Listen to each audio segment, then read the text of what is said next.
আমাকে বিয়ে করবে তুমি? প্লিজ আমাকে বিয়ে করে নাও। আমি এখন থেকে মুক্তি পেতে চাই। তুমি চিন্তা করো না, তোমাকে আমার ভরণ পোষণের দায়িত্ব নিতে হবে না। আমি নিজে তোমাকে ইনকাম করে খাওয়াবো। তুমি শুধু আমাকে বিয়ে করে নাও। ম্যাম, আমি তো আপনাদের কোম্পানির কর্মচারী সাধারণ। আমাকে বিয়ে করলে সবাই কি বলবে? সবাই আপনাকে নানা ধরনের কথা বলবে। আদিল, কে কি ভাবলো ওইটা দেখার সময় আমার নেই। তুমি যেমন হও আমার সমস্যা নেই। প্লিজ তুমি আমাকে বিয়ে করে নাও না। আমি তোমাকে কথা দিচ্ছি, আমি তোমাকে কলেজে ভর্তি করে দেব, আমি তোমাকে পড়াবো, তুমি যত দূর পড়বে সব দায়িত্ব আমি নিব। প্লিজ আমাকে বিয়ে করে নাও। নিধি পায়ে ধরতে যাবে, সাথে সাথে আদিল নিধির হাত ধরে বলে, ম্যাম, আপনি আমার বড় হয়ে পায়ে ধরবেন না প্লিজ। আমি আপনাকে বিয়ে করব, চলেন। আদিলের কথা শুনে নিধি খুশি হয়ে আদিলের হাত ধরে সবার সামনে নিয়ে গিয়ে বলল, আব্বু, আমি আদিলকে বিয়ে করব। আমি আমার জীবন সঙ্গী খুঁজে নিয়েছি। তোর চয়েস খারাপ? এত খারাপ আগে জানতাম না।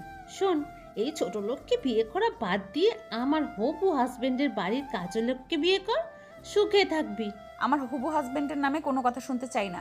কাজী সাহেব আমাদের বিয়ে পড়ান। নিধি আদিলকে পাশে বসিয়ে বিয়ে পড়ানো শুরু করে দিল। কাবিনের সময় আদিলের জন্ম নিবন্ধন ওয়ালেট থেকে বের করে দিল। কাবিন সাথে বিয়ে পড়ানো শেষ হলে নিধির আব্বু বলে ওঠে, তুই নিজেই নিজের দুঃখ টেনে এনেছিস, আমাকে অভিশাপ দিতে আসবি না। তুই নিজেই ওই ছেলেকে বিয়ে করেছিস। কপাল তো এমনিতেই খারাপ। যার জন্মের সময় মা মারা যায় তার লাইফে সুখ বলে কিছুই থাকে না। আমার স্বামী গরিব হইলেও ওর মন অনেক বড়। মন নিয়ে থাক, যখন কোনো ইচ্ছে পূর্ণ করতে পারবি না তখন সব আবেগ চলে যাবে।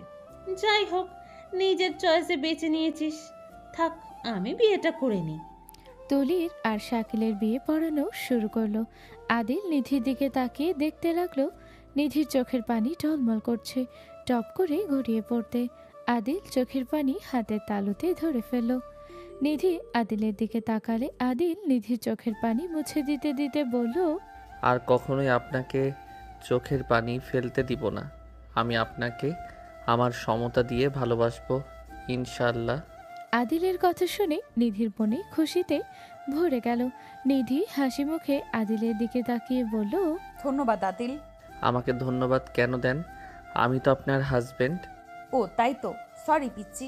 নিধির কথা শুনে আদিল ভ্রুকুচকে তাকিয়ে বলল, আমি আপনার হাজবেন্ড আর আপনি আমাকে পিচ্ছি বলেন কেন? আদিলের মুখের ভঙ্গি আর কথা শুনে নিধি সাথে নিধির বান্ধবী হেসে দিল। নিধির বান্ধবী বলে ওঠে, ঠিক তো বলেছে। ওই, তোর হাজবেন্ড হয়, তুই পিচ্ছি কেন বলস রে? সরি, আমার ভুল হয়ে গেছে হাজব্যান্ড। ঠিক আছে, ঠিক আছে। আদিলের কথা শুনে সবাই হেসে দিল। তুলি ওর মা মুখ ভেঙচি দিল। তুলির হাজবেন্ড শাকিল বলে ওঠে, শ্বশুর আব্বা, কতজন এখানে বসে থাকবো? আমার অনেক টায়ার্ড লাগছে, আমি রুমে যাব। তুলি, জামাই বাবাকে নিয়ে রুমে যা। ছেলেটা বড্ড ক্লান্ত হয়ে গেছে, নিয়ে যা। হ্যাঁ, নিয়ে যায়। সবার জামাইয়ের মতো তো আমার জামাই সামান্য কর্মচারী না, আমার জামাই হলো বড় বিজনেসম্যান। চলো যান, আমার সাথে আসো। আদিল চলো রুমে যাই। নিধি উঠে হেঁটে যেতে লাগলো। সাথে তুলি আর শাকিল আদিল পিছন থেকে নিধিকে কোলে তুলে নিল। সবাই চোখ বড় বড় করে ফেললো। আদিলকে বলল, এই কি করছো? বড় মানুষের সামনে কেউ কোলে তুলে নেয়? আমার বউকে আমি কোলে নিয়েছি, তাতে কার কি? আমার বউ কতক্ষণ ধরে দাঁড়িয়েছিল। আমার বউয়ের এত দূর যেতে কষ্ট হবে তো আমি জামাই হয়ে কিভাবে সেইটা সহ্য করব? বাবা, পিচ্ছি তো দেখি রোমান্টিক আছে। ওয়েট ওয়েট, আমি ভিডিও করি। নাইমা ভিডিও করতে লাগলো। তুলি ওর হাজবেন্ডের দিকে তাকালে শাকিল রাগে গজগজ করতে লাগলো। শাকিল বলে ওঠে, এই এসব ন্যাকামি আমাকে দেয়া হবে না, বড্ড ক্লান্ত লাগছে, চলো তো। চলো। শাকিল তুলি আদিলদের পিছন পিছন যেতে লাগলো। নিধি পিছনে শাকিলের দিকে তাকিয়ে থেকে আবার আদিলের গলা ভালোভাবে জড়িয়ে ধরে আদিলকে দেখতে লাগলো আর মনে মনে ভাবতে লাগলো, যাকে ভালোবাসলাম সেই মানুষটা আমাকে এমন বাজেভাবে ঠকাতে পারলো। আবার যাকে বিয়ে করলাম ওই তো ছোট মানুষ, ওই আমাকে ছেড়ে যাবে না তো। না, আমি ওর থেকে বেশি কিছু আশা রাখবো না। আমি যাকে ভালোবাসি সেই আমাকে ছেড়ে চলে যায়, আর একই ভুল বারবার করব না। নিধি কথাগুলো ভাবতে লাগলো। আদিল নিধিকে বলল, আপনার রুম তো সামনে, ওইটা তাই না? ফাইলের জন্য একবার পাঠিয়েছিলেন। হুম, তোমাকে তো ভালোই মনে আছে। হুম, আমি একবার যা দেখি সেটা মনে সারা জীবন থাকে। গুড, আমাকে নামিয়ে দাও, তোমার কষ্ট হচ্ছে। পিচ্ছি একটা ছেলে হয়ে সিঁড়ি বয়ে আমাকে অনেক দূর নিয়ে আসলে, হাঁপিয়ে গেছো, নামিয়ে দাও। আপনার মতো পুতুলকে কোলে নিয়ে 100 তলা উপরে উঠতেও কষ্ট হবে না। আমি পুতুল? আমি 54 কেজি। আমাকে দেখে তোমার কোন দিক দিয়ে পুতুল লাগে? কম আছেন, আপনার হাইট 5 ফুট 5 হবে মনে হয়। তুমি কিভাবে জানলে? আন্দাজ করছি। ভালোই আন্দাজ করতে পারো। নিধিকে রুমে নিয়ে খাটের উপরে বসিয়ে দিয়ে হাতগুলো ঝাঁকিয়ে নিল। নিধি বলে উঠে, এত কষ্ট করে হাত বাধ্য কেন বানাতে হবে? আমি বললাম নামিয়ে দাও। আরে ওইটা কিছু না, ব্যথা পাই নাই, একটু হাত লেগে গেছে, এখন ঠিক আছে। আচ্ছা, আমি দেখেছি বাসর ঘরে বউ ঘোমটা দিয়ে খাটের উপর বসে থাকে। জামাই এসেছে, ঘোমটা খুলে কপালে চুমু দিয়ে বউকে দেখে, বাট আমার বেলা তো সব উল্টা হয়ে গেল। নিধি ভ্রু কুচকে তাকিয়ে বলল, হ্যাঁ, তুমি এইসব জানো? দেখেছি তো একটা ভিডিওতে, ওইসব কিছু তো হইল না। ওলে ওলে পিচ্চিটা। আচ্ছা, তুমি বাইরে যাও, 2 মিনিট পরে আসবে। কেন? যেতে বলছি, যাও। আদিল নিধির কথা শুনে বাহিরে গেল। 3 মিনিট দরজার বাহিরে হাঁটাহাঁটি করলো। এদিকে নিধি ডাক দিলে আদিল রুমে ঢুকে পড়ল। দরজা লাগিয়ে দিয়ে খাটের দিকে তাকাতে মুখে হাসি ফুটে উঠল। আদিল বলে উঠল, আসসালামু আলাইকুম বিবিজান। ওয়ালাইকুম সালাম হাজবেন্ড সাহেব, এখন কি ঠিক আছে? হুম। আদিল নিধির পাশে বসে বলল, বিবিজান, আপনি যদি অনুমতি দেন তাহলে আমি আপনার ঘুমটা সরিয়ে দেখতাম। 10 টাকা কাবিনের টাকা দিন, তারপর। আচ্ছা, কাবিনে তো মানুষ কোটি বা লাখ নেয়, আপনি 10 টাকা কাবিন করলেন কেন? যদি স্বামী স্ত্রীর মাঝে ভালোবাসা থাকে তাহলে 1 টাকার কাবিনে সারা জীবন কাটিয়ে দেওয়া যায়। যদি ভালোবাসা নাই থাকে সেখানে কোটি টাকার কাবিন দিয়ে কি হবে? বুঝলাম। ওয়েট, আপনার কাবিনের টাকা দিচ্ছি। আদিল ওর পকেট থেকে নতুন 10 টাকার নোট নিধির হাতে দিলে নিধি বলে ওঠে, আপনি চাইলে আমার ঘুমটা খুলে আমাকে স্পর্শ করতে পারেন। নিধির কথা শুনে আদিল মুখের উপর থেকে ঘোমটা খুলে কপালে চুমু দিয়ে বলল, মাশাআল্লাহ, আমার পুতুল বউ। ধন্যবাদ। মাশাআল্লাহ, আমার হাজবেন্ডটা পিচ্চি কিউটের ডিব্বা। হিহি, ধন্যবাদ বিবিজান। চলেন 2 রাকাত নামাজ পড়ে নেই। বাসরাতে 2 রাকাত নামাজ পড়তে হয়, এটাও জানো? না মানে আমি রিলস প্রচুর দেখি তো, সময় পাইলে ভিডিও দেখি, তাই মোটামুটি অনেক কিছু শিখেছি। তাই? ওকে, চলো যাই। নিধি আদিল দুইজন অজু করতে চলে গেল। অজু করে দুইজন জায়নামাজ বিছিয়ে নামাজে দাঁড়িয়ে গেল। দুইজন নামাজ পড়া শেষ করে মোনাজাত করতে লাগলো। আদিল মোনাজাত শেষ করে পিছনে ঘুরে নিধির মোনাজাত নিজের মুখে নিল। নিধি ফিক করে হেসে দিল। নিধি আদিলের কপালে চুমু দিয়ে বলল, ভারী দুষ্টু তো তুমি। কই বেশি না, একটু একটু। দুইজন কথাগুলো বলে জায়নামাজ থেকে উঠে ভাঁজ করে নিল। নিধি জায়নামাজ আলমারিতে রাখতে রাখতে বলল, দেখতে পাচ্ছি কেমন দুষ্টু আপনি। বউ চলেন আমরা আজকে ঘুমাবো না সারা রাত। আদিল কথাটুকু শেষ করার আগে নিধি ভ্রু কুচকে বলে, বাসরটা না করলে হয় না? তুমি তো পিচ্ছি, ওইসব বোঝো নাকি? প্লিজ আজকে রাতটা বাদ দেই। প্লিজ আমার উপরে নারাজ হয়েও না। আসলে প্রথম প্রথম ব্যাপারটা বুঝতে পারছো, আমি প্রস্তুত হয়ে নেই, প্লিজ। কোনো কথা তো আমি শুনবো না। আদিল কথাটা বলে নিধির দিকে এগিয়ে যেতে নিলে নিধি ভয়ে আলমারির দিকে পিছিয়ে যেতে পিঠ ঠেকে গেল। আদিল কাছে যেতে নিধির ভয়ে হাত পা কাঁপতে লাগলো। আদিল সোজা কোলে তুলে নিল। নিধি ভয়ে বলে ওঠে, আদিল প্লিজ এখন কিছু করো না, আমাকে কিছু সময় দাও প্লিজ। আদিল কিছু না বলে হাঁটতে লাগলো। নিধির কান্না করার মতো অবস্থা। খাটের কাছে গেলে নিধি ভয়ে চোখ বন্ধ করে ফেলল। আদিল খাট ছেড়ে সোজা ব্যালকনিতে চলে গেল। নিধি চোখ খুলতেই চমকে গেল। আদিল দোলনায় বসিয়ে দিয়ে ওর পাশে বসে বলল, আজকে সারা রাত চাঁদ দেখবো প্লিজ। এই রাতটা সুন্দর মুহূর্ত করে রাখি প্লিজ বউ। দিনের বেলা ঘুম দিয়েন প্লিজ, আমি কাউকে ডিস্টার্ব করতে দিব না, প্লিজ প্লিজ।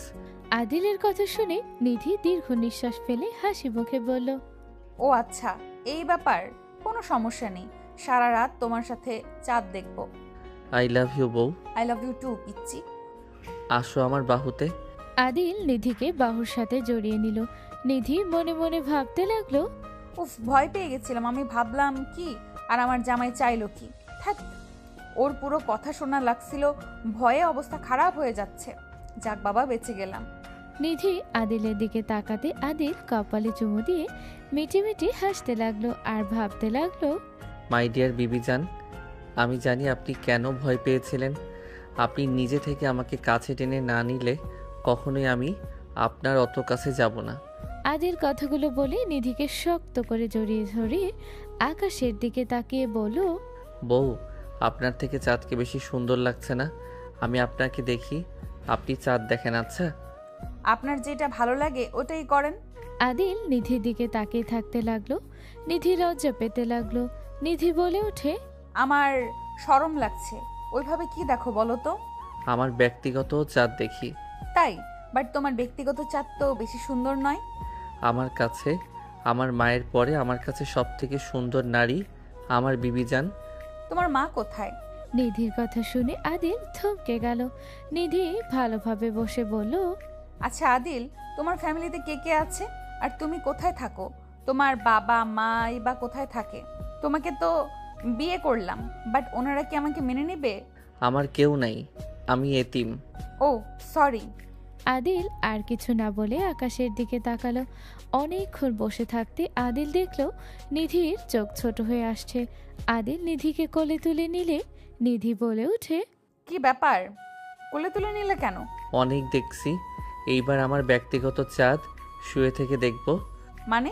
তোমাকে দেখব, তুমি ঘুমাবে। ও আচ্ছা, তুমি চাইলে এখানে বসে থাকতে পারো। না, আর ভালো লাগছে না, চলেন। আদিল নিধিকে নিয়ে রুমে চলে গেল।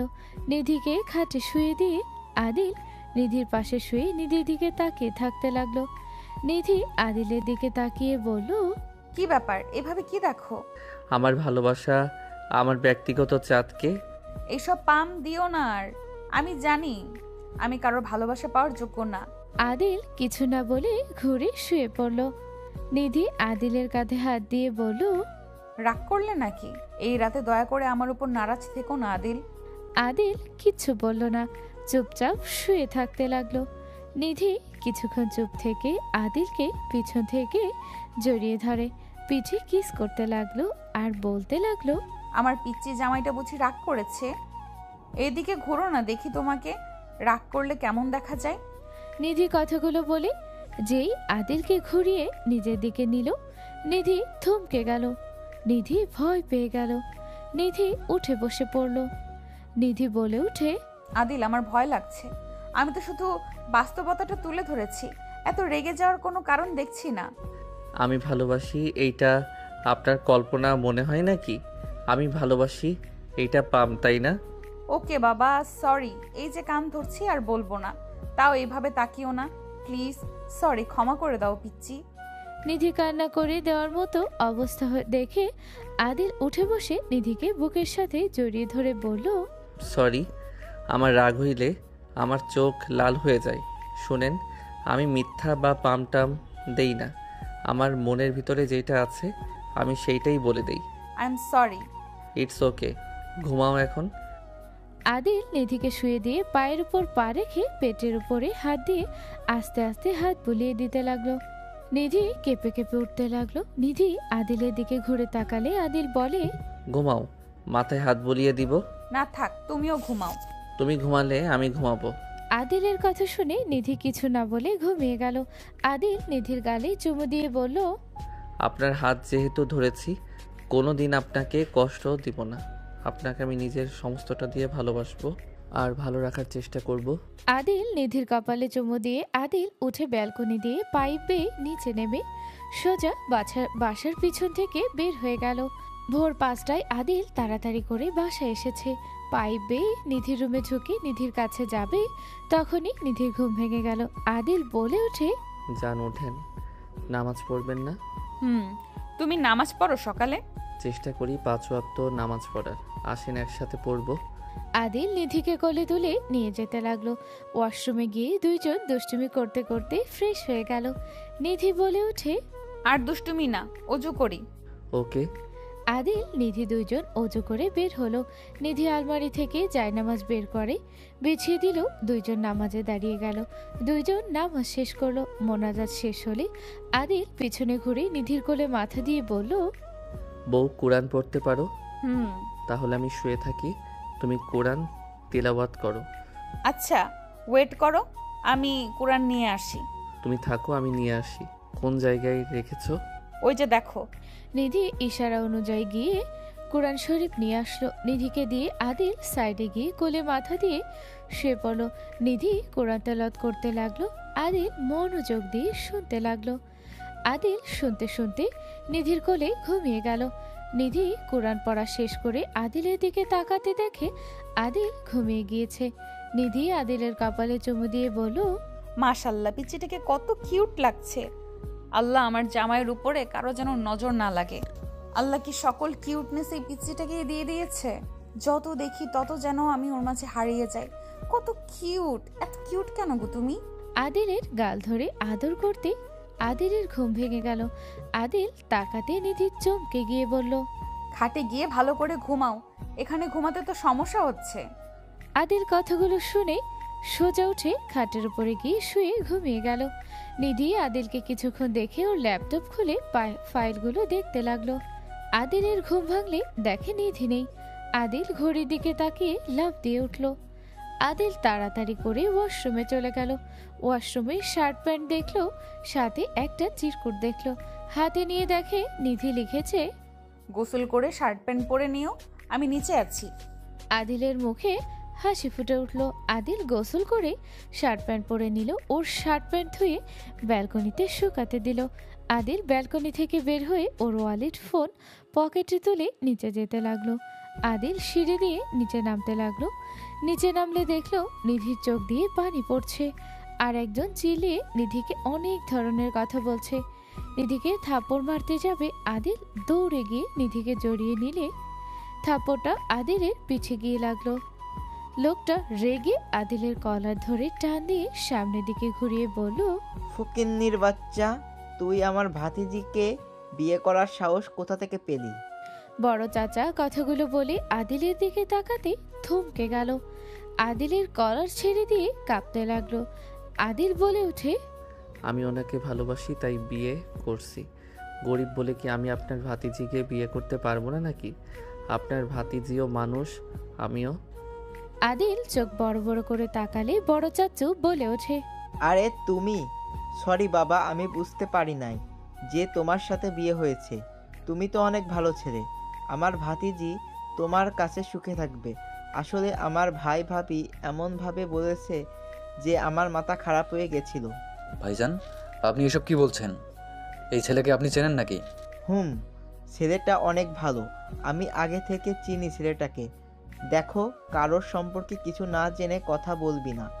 সাবধান হয়ে যা, না হইলে কপালে দুঃখ আছে। বাবা, আমি আসছি, আমাকে ক্ষমা করে দিও। আর বাবা, আমার কি? জি অবশ্যই, আমার উপকার করলেন। ধন্যবাদ বাবা। নিধি, আমাকে ক্ষমা করে দিস মা। আমি তোর বাবা মায়ের কথা শুনে ভুল বুঝে তোকে মেরেছি। নিধির বড় চাচুর ছেলে রাসেল বলে ওঠে, আব্বু, তুমি কি এই ফকিন্নির কাছে ক্ষমা কেন চাচ্ছ? আর নিধি, তোকে যে বললাম আমাকে বিয়ে করতে, তাতে তো রাজি হলি না। আর এখন একটা ফকিন্নিকে বিয়ে করলি? তোর রুচি আসলেই খারাপ।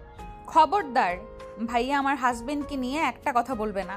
তুমি আমাকে অনেক কথা বলছো, আর কোনো কথা শুনতে চাই না তোমার মুখ থেকে।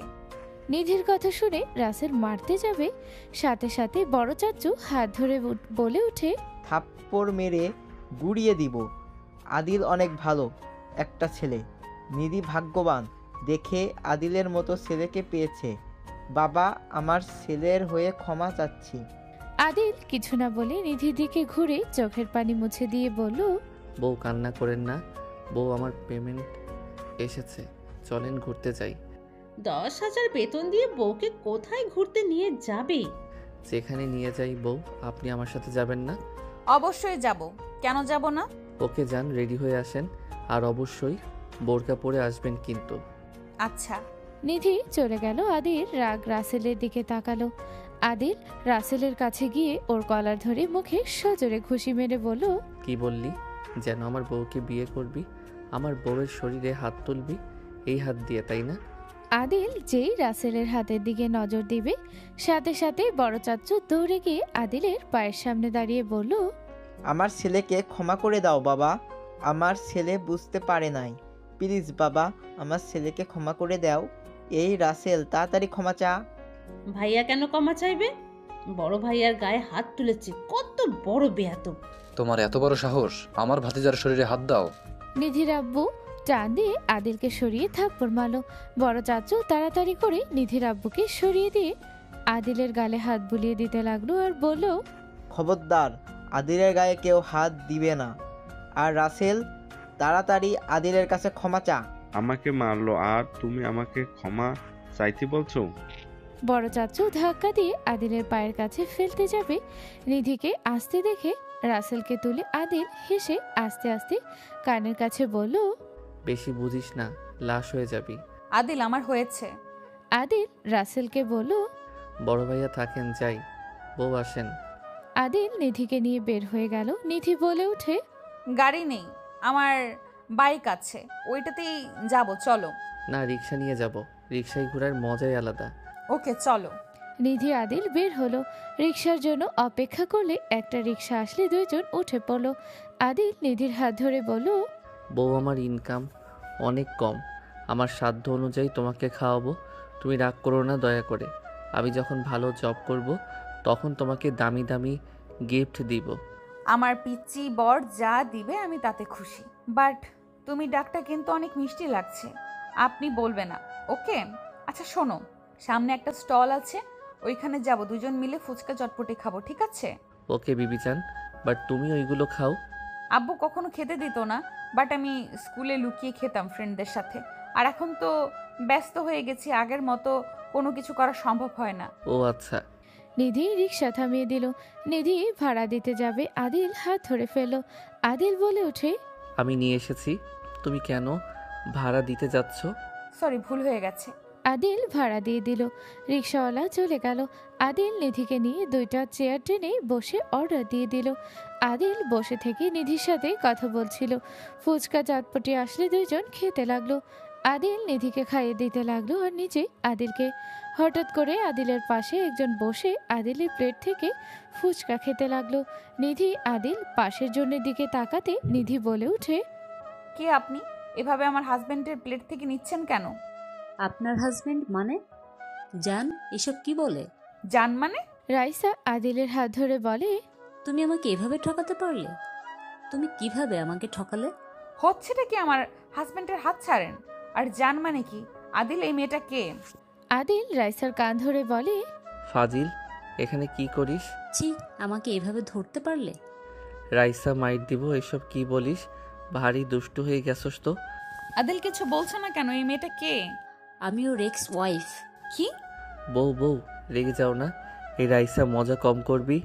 বউ, এটা আমার বেস্ট ফ্রেন্ড রাইসা, আর রাইসা উনি আমার ওয়াইফ। ছি জান, তুমি আমাকে বেস্ট ফ্রেন্ড বানিয়ে দিলে। কানের নিচে দিব, আমার বউকে রাগিয়ে দিস না। সত্যি করে বলবে এই মেয়েকে?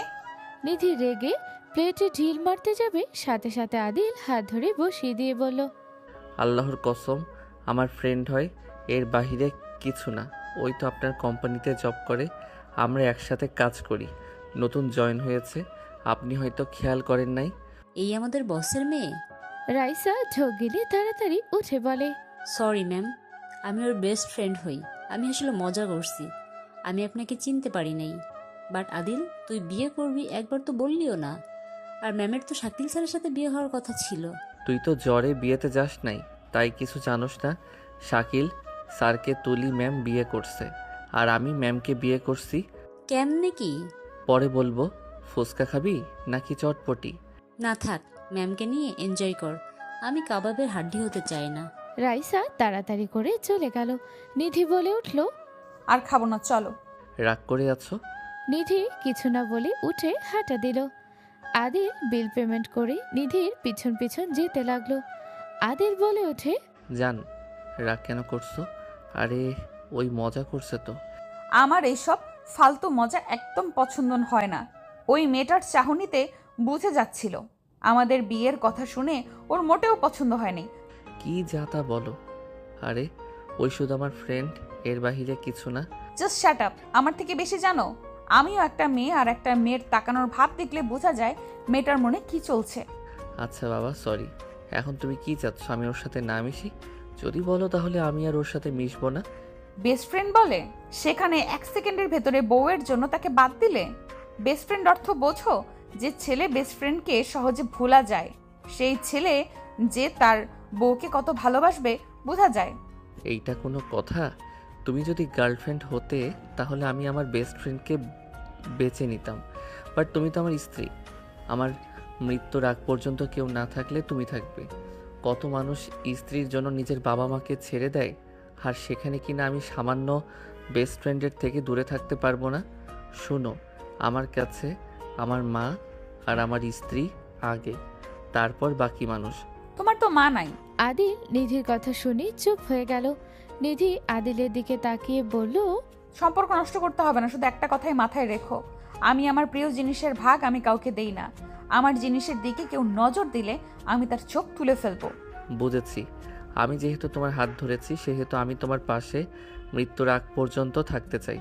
আর আল্লাহ যদি বেহেশত নসিব করে তাহলে ইনশাল্লাহ সেই সময় আমি তোমাকে চাইব। ডায়লগ দেওয়া সহজ, কাজ করে দেখানো কঠিন। আচ্ছা এসব বাদ দাও, পার্কের ভিতরে যাই চলো। আদিল নিধির হাত ধরে আরেকটা রিকশায় উঠে নিধিকে নিয়ে চলে গেল। পার্কের ভিতরে গিয়ে দুইজন অনেক আনন্দ করলো। পার্ক থেকে বের হয়ে দুইজন লেকের পাড়ে গেল। জোহরের আজান দিলে আদিল বলে ওঠে, জান, তুমি এখানে বসে থেকে বাদাম খাও, আমি জোহরের নামাজটা ওই পাশের মসজিদ থেকে পড়ে আসি। ওকে যাও। আদিল এদিকে ওইদিকে তাকিয়ে সুযোগ বুঝে নিধির কপালে চুমু দিল। নিধি চোখ বড় বড় করে তাকালো। আদিল মুচকি হাসি দিয়ে বলল, থাকো বউ, আমি গেলাম। আদিল চলে গেল। আদিল মসজিদে গিয়ে অজু করে নামাজ পড়তে লাগলো। জোহরের 4 রাকাত সুন্নত, 4 রাকাত ফরজ, 2 রাকাত সুন্নত পড়ে নিল। নামাজ পড়া শেষ করে আদিল মসজিদ থেকে বের হলো। রাস্তা পার হয়ে সোজা নিধির কাছে যেতে আদিল চমকে গেল। আদিল দেখতে পেল কিছু ছেলে নিধিকে বিরক্ত করছে। আদিল দৌড়ে গিয়ে ছেলেগুলোকে সবগুলোকে মারতে লাগলো। মায়ের খেয়ে সবগুলো আদিলকে ধাক্কা দিয়ে দৌড়ে পালিয়ে গেল। আদিল নিধির হাত ধরতে নিধি ভয়ে জড়িয়ে ধরে কান্না করে দিল। আদিল বলে ওঠে, আই এম সরি জান, কান্না করো না। আমি অনেক ভয় পেয়ে গেছিলাম। আদিল, তুমি আমাকে ছেড়ে আর কোথাও যাবে না? আর যাবো না জান, সরি, কান্না করো না।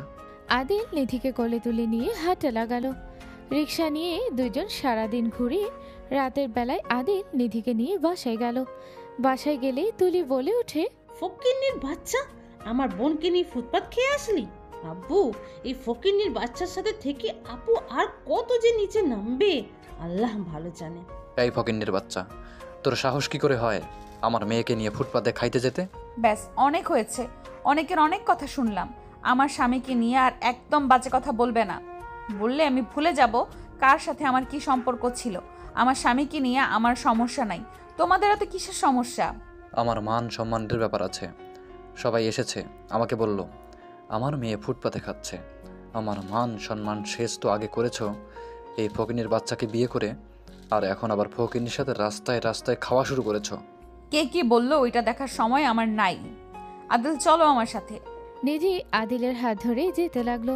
রুমে গেলে নিধি আদিলকে বলল, পিচ্চি, আব্বুর কথায় মন খারাপ করো না। আমি ওদের হয়ে তোমার কাছে ক্ষমা চাচ্ছি। আরে বউ, আমি ওইসব কিছু ভাবি না। তুমি আমার পাশে থাকলে আমার কিছু লাগবে না। কে কি বললো ওইটা দেখার সময় নাই। নিধি আদিলের কপালে চুমু দিয়ে বলল, গুড, যাও ফ্রেশ হয়ে আসো, আমি এগুলো খুলি। নিধি ড্রেসিং টেবিলের সামনে গেল। আদিল ওয়াশরুমে গিয়ে ফ্রেশ হয়ে নিল। ফ্রেশ হয়ে আদিল খাটে বসলো। নিধি ওয়াশরুমে চলে গেল। নিধি ফ্রেশ হয়ে এসে দেখে আদিল নেই। পিছনে তাকাতে দেখে ব্যালকনিতে কারোর সাথে রেগে কথা বলছে। আদিল পিছনে তাকাতে দেখে নিধি তাকিয়ে আছে। আদিল ফোন কেটে দিয়ে নাম্বার কেটে দিয়ে নিধির কাছে আসলে নিধি বলে ওঠে, কার সাথে কথা বলো? ওই রাইসা। ও কি বলে? তেমন কিছু না। ও আচ্ছা। নিধি আর কিছু না বলে ল্যাপটপ নিয়ে খাটের উপরে বসলো। আদিল নিধির পায়ের উপরে মাথা দিয়ে শুয়ে ফোনে গেম খেলতে লাগলো। নিধি কাজ করতে লাগলো আর আদিলের দিকে মাঝে মাঝে তাকিয়ে দেখতে লাগলো। আদিল নিধির কোলে শুয়ে থেকে গেম খেলতে খেলতে নিধির পা জড়িয়ে ধরে ঘুমিয়ে গেল। 4 দিন পর। কি ব্যাপার 2 দিন ধরে এত কাজ করছো? মিটিং আছে নাকি? একটা মিটিং আছে বড় কোম্পানির সাথে। কোন কোম্পানি? এ গ্রুপ ওনারদের সাথে কাজ করতে পারলে কোম্পানির অনেক লাভ হবে। 1 নাম্বার আছে ওই কোম্পানি। আল্লাহর কাছে দোয়া করো এই ডিলটা যেন আমরা পাই। ইনশাল্লাহ পাবে। আদিলের কথা শুনে তুলি এসে সোফায় বসতে বসতে বলল, তাই নাকি? আল্লাহ ভরসা, আমি আল্লাহর উপরে ভরসা করি। আল্লাহ চাইলে অবশ্যই আমি পাবো। যতই করো কোনো লাভ হবে না। দেখা যাক। নিধি কাজ করতে লাগলো। আদিল বলে ওঠে, বউ, তোমার জন্য কফি বানিয়ে নিয়ে আসি। কফি খেলে কিছুটা তোমার ভালো লাগবে। অত কষ্ট করতে হবে না পিচ্চি, তুমি আমার পাশে বসে থাকো তাতেই হবে। ওয়েট, আসছি। আদিল রান্নাঘরে চলে গেল। নিধির জন্য কফি বানিয়ে নিয়ে আসলে শাকিল নিধির বাবা সৎমা এসে বলল। শাকিল বলে ওঠে, মেয়েদের মতো ব্যবহার করো কেন? ছেলেদের মতো থাকতে পারো না? স্ত্রীকে ভালোবাসলে কেউ মেয়ে হয়ে যায় না। স্ত্রীকে ভালোবেসে তার কেয়ার করা, তাকে সব কাজে সাহায্য করা খারাপ কিছু না। যত সব আদিক্ষেতা। এই তুলি, কফি বানিয়ে নিয়ে আসো। এখন যাচ্ছি। এইটাকে বলে পুরুষত্ব। স্ত্রীকে এমনভাবে রাখবো চোখে ইশারায় উঠবে বসবে। মেয়েদের মতো বউয়ের কথায় উঠো আর বসো। শাকিলের কথা শুনে আদিল হেসে দিল। শাকিল রেগে বলল, হাসো কেন? আপনার কথা শুনেন, বউ কোনো চাকরানি না, আমার দাসী না, সেই আমার মনের ঘরের রানী। তাকে ভালো রাখা, তার কোনটাতে ভালো লাগবে, সে কিসে খুশি সেইটাতে খেয়াল রাখা, এটা সম্পূর্ণ দায়িত্ব একজন স্বামীর। তার থেকে বড় কথা, আমার স্ত্রী একদিন আমার রাজকন্যার মা হবে। আমি যদি তাকে রানী বানিয়ে না রাখতে পারি তাহলে আমি কেমন রাজা হইলাম? আর শুনেন, স্ত্রী ভালোবাসার জিনিস, তাকে দিয়ে গোলামি করার জিনিস না। স্ত্রীকে খুশি করতে বিড়াল হয়ে থাকার মাঝে শান্তি আছে। আদিলের কথা শুনে নিধির সৎমা তুলি খুশি হয়ে গেল। নিধির সৎমা বলে ওঠে, আদিল ছোট হইলেও ওর এই কথাটা বেশ ভালো লাগলো। যত সব ন্যাকা কথা। আদিল চুপ করো, সবার মাথায় সবকিছু ঢুকবে না। যাই হোক শোনো, আমাকে বের হতে হবে। তুলি, আমিও যাচ্ছি। আমাকেও বের হতে হবে। আঙ্কেল, আপনি রেডি হয়ে নেন। আমার অনেক ভালো লাগছে। তোমার জন্য এত বড় মানুষের পার্টিতে দাওয়াতে যেতে পারবো। এটা কোনো ব্যাপার না। আপনি আমার শ্বশুর, আপনি যাবেন না, কে যাবে? নিধি রুমে চলে গেল। আদিল নিধির পিছন পিছন যেতে লাগলো। আদিল রুমে গিয়ে খাটে বসে পড়লো। নিধি ওয়াশরুমে গিয়ে ফ্রেশ হয়ে রেডি হতে লাগলো। রেডি হয়ে আদিলের কাছে গিয়ে কপালে চুমু দিয়ে বলল, জান আসছি। আর শোনো, আগামীকাল ডিলটা যদি পাই তাহলে তোমার জন্য গিফট আছে। তাই? কি গিফট? এখন না, পরে বলবো। আচ্ছা গেলাম, ভালো থেকো। ওকে যান। আদিল নিধির কপালে চুমু দিয়ে নিধি চলে গেল। আদিল খাটে শুয়ে পড়লো। একটাই ঘুম ভাঙলে দেখে নিধি কান্না করছে। আদিল চমকে উঠল। আদিল তাড়াতাড়ি করে লাইট জ্বালিয়ে বলল, জান, কান্না করছো কেন? কই? তুমি কাঁদছো? কি হয়েছে? এখানে কিছু হয়েছে? কিছু হয় নাই। আল্লাহ কসম করে বলো কিছু হয় নাই। আদিল, শাকিল আজকে সবার সামনে আমাকে বেজ্জতি করেছে। কি? সবটা খুলে বলো তো। ওখানে গেলে সবার সাথে কুশল বিনিময় করি। হঠাৎ করে বড় ম্যামের নেকলেস হারিয়ে যায়। ওইটার দাম 3 কোটি টাকা ছিল। শাকিল সবার সামনে আমাকে বদনাম করে। সবার সামনে আমাকে বলে আমি চুরি করি নাই তো, আমার নাকি চুরি করার অভ্যাস আছে। সবার সামনে আমাকে জেরা করে। আর ওই বলে আমি ওর গার্লফ্রেন্ডের থাকাকালীন নাকি আমি ওর মায়ের নেকলেস চুরি করেছিলাম। সাথে তুলিও বলে এসব। সবাই আমাকে সন্দেহ করে, আমার ব্যাগ সার্চ করায় অতগুলো মানুষের মাঝে। আমার ব্যাগে কিছু না পেয়ে আমাকে বলে আমি নাকি আগে তোমার কাছে পাচার করে দিয়েছি। বডিগার্ড দিয়ে আমাকে ঘাড় ধাক্কা দিয়ে বের করে দেয়। বিশ্বাস করো, এমনভাবে অপমান হব আমি কখনো কল্পনাও করতে পারি নাই। আমি আগামীকাল মিটিংয়ে কিভাবে যাব, কোন মুখে যাব? নিধি কথাগুলো বলে অঝরে কান্না করতে লাগলো। আদিলের রাগে শরীর কাঁপতে লাগলো। আদিল নিধিকে বুকের সাথে জড়িয়ে ধরে শুয়ে বলল, কান্না করো না, মিথ্যা অপবাদ দিয়েছে না, ধৈর্য ধরো, দেখো ওর সাথে কি হয়। সকালটা শুধু হতে দাও, আর তুমি মিটিংয়ে যাবে। আমি কোন লজ্জায় ওনাদের সামনে দাঁড়াবো? কান্না করো না, তুমি আগামীকাল যাবে আর তুমি ওই ডিলটা পাবে।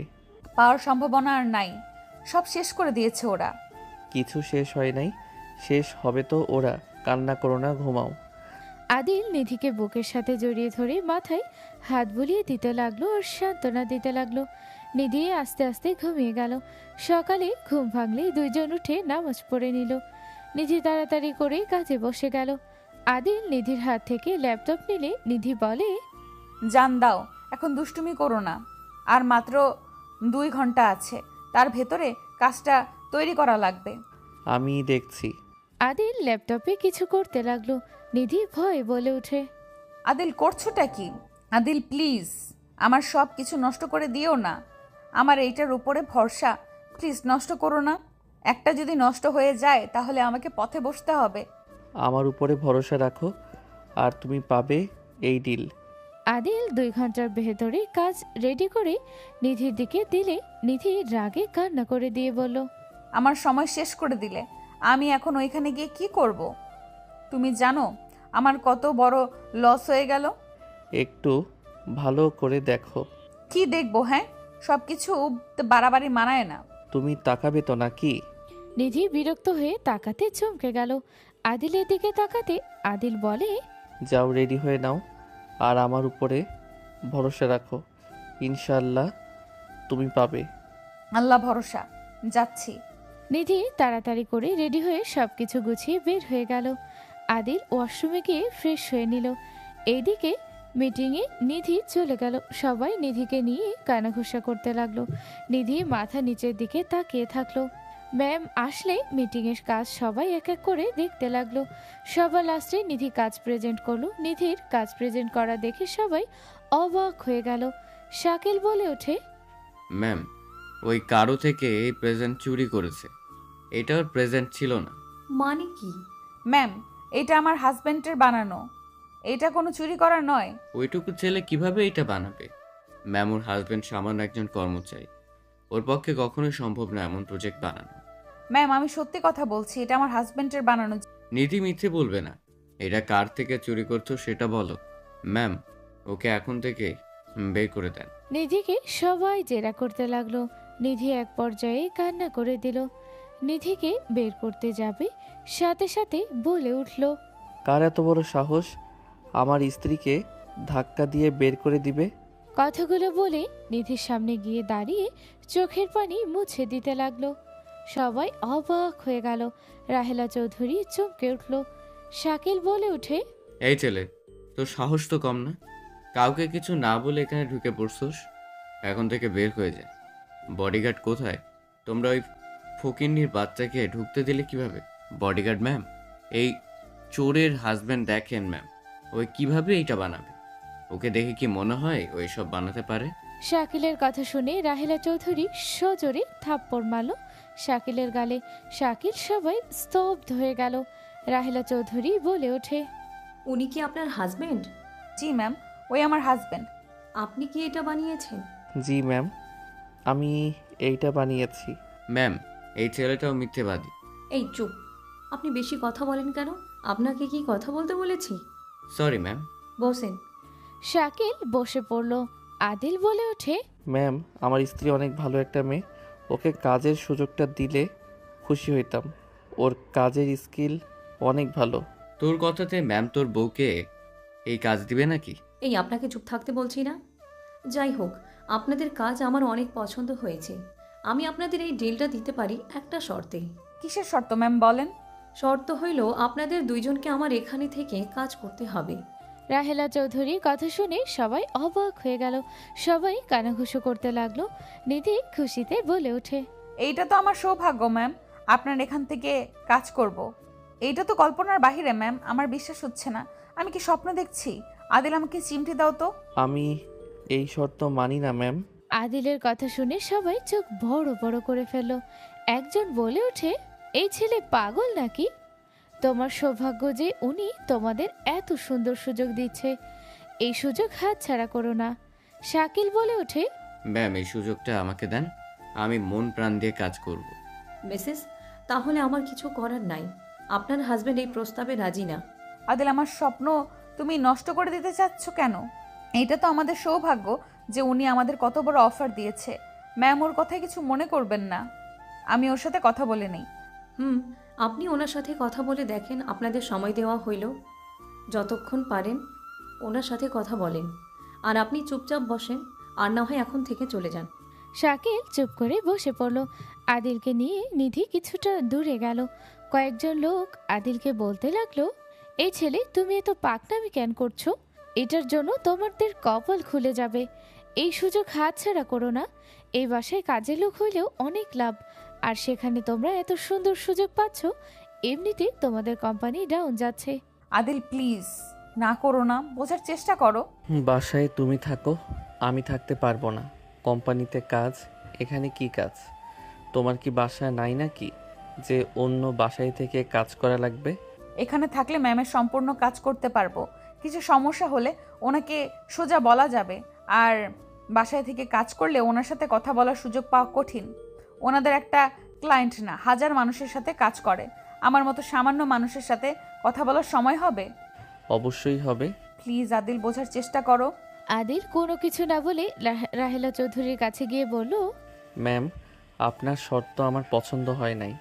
আপনি আমার স্ত্রীর কাজ দেখছেন। আমি যেহেতু বলছি আমার স্ত্রীর স্কেল ভালো, সেখানে আমার মনে হয় এই অফারটা আমার স্ত্রীকে দেওয়া উচিত। আমি তো বলছি দিব, বাট আমার শর্তটা মানতে হবে। আপনি কাজটা এত সুন্দর করে তৈরি করছেন, আমার মনে হয় আপনি থেকে কাজ করলে কাজটা ভালো হবে। রাহেলা চৌধুরীর কথা শুনে আদিলের রাগ উঠে গেল। আদিল রেগে সামনের ফুলদানিটা ফ্লোরে এক ঢিল মেরে ভেঙে ফেলল। সবাই লাফ দিয়ে উঠল। নিধি আদিলের হাত ধরে বলল, এটা কি করলে? ম্যামের সামনে তুমি এইভাবে এই কাজ করতে পারলে? ম্যাম প্লিজ, আমার স্বামীর হয়ে আমি আপনার কাছে ক্ষমা চাচ্ছি। আমি কিছু মনে করি নাই, আপনার স্বামীকে বুঝান। ওই যদি এখানে থেকে কাজ করে তাহলে আপনার সাথে কাজ করব, না হলে করব না। রাহেলা চৌধুরীর কথা শুনে আদিল বলে ওঠে, মিসেস রাহেলা চৌধুরী, আপনি সুযোগ বুঝে কোপ দেন, এইটা আমি জানি, বাট এখানে আমার সাথে পাঙ্গা নিয়েন না। আমার ইচ্ছে না হইলে আমাকে রাখার ক্ষমতা কারও নাই, এইটা আপনি ভালো করে জানেন। নিধি রাগে থাপ্পড় মেরে দিয়ে বলল, এত বড় সাহস কি করে হয়? ম্যামের নাম ধরে ডাকো, ম্যামকে হুমকি দাও। সাহস দেখে বাঁচি না, ম্যামের নাম ধরে হুমকি দেয়।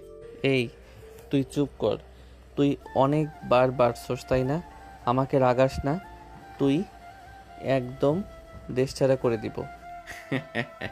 নিধি তোমার জামাইয়ের মাথা গেছে, ওই পাগল হয়ে গেছে আমাকে নাকি দেশ ছাড়া করবে। নিধি রেগে আদিলকে টেনে নিয়ে যেতে লাগলো।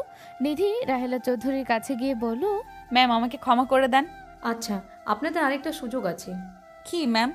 আপনার হাজব্যান্ডকে এখানে সপ্তাহে একবার এসে আপনার সাথে কাজ করে যাবে, কি বলেন? আমি এখানে আসবো না।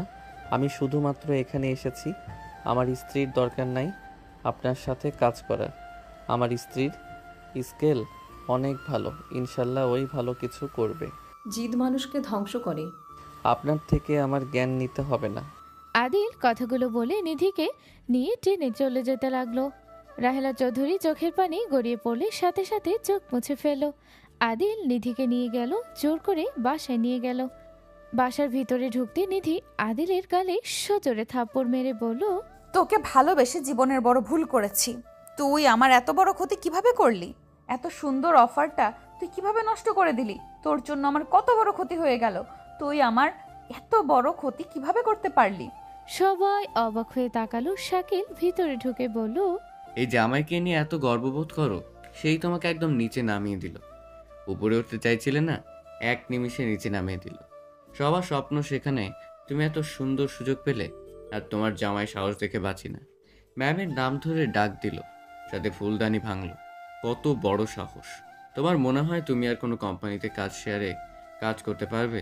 উনি রেগে যদি গিয়ে থাকে তাহলে তো ভেবে নাও তোমার সবার সাথে কাজ করা বন্ধ, তোমাকে এই দেশ ছাড়া করে দিতে পারে। নিধি শাকিলের কথা শুনে আরও রেগে আদিলকে একের পর এক মারতে লাগলো। নিধির আব্বু আদিলের কলার ধরে মারতে লাগলো আর বলতে লাগলো, আমার মেয়ের কতদিনের স্বপ্ন, আর সব শেষ করে দিলি। আমি তোকে কতবার বলেছিলাম এই ফকিন্নিকে বিশ্বাস করে মাথায় তুলিস না। দেখ, আজ তোর স্বপ্ন সব শেষ করে দিল। তাই তুই আমার মেয়ের সাথে এমন কেন করলি? কথাগুলো বলে নিধির আব্বু মারতে লাগলো। নিধি রাগে কান্না করতে করতে বলল, এখন থেকে বের হয়ে যাও, আমার আর তোমাকে দেখতে ইচ্ছে হচ্ছে না। যাকে বিশ্বাস করি সেই আমাকে আঘাত করে, আর কোনো দিন আমার চোখের সামনে আসিস না। তুই আমার সব শেষ করে দিয়েছিস। নিধি, মাথা ঠান্ডা করো। তোমাকে ওই কাজটা দিবে, দেখো তোমাকে উনি কল দিবে। চুপ কর। তুই সব পথ বন্ধ করে দিয়েছিস, আর একটা কথাও বলবি না, বলিস না। তোকে চয়েস করা আসলে আমার জীবনের সব থেকে বড় ভুল করেছি। তুই আমার লাইফটা শেষ করে দিলি।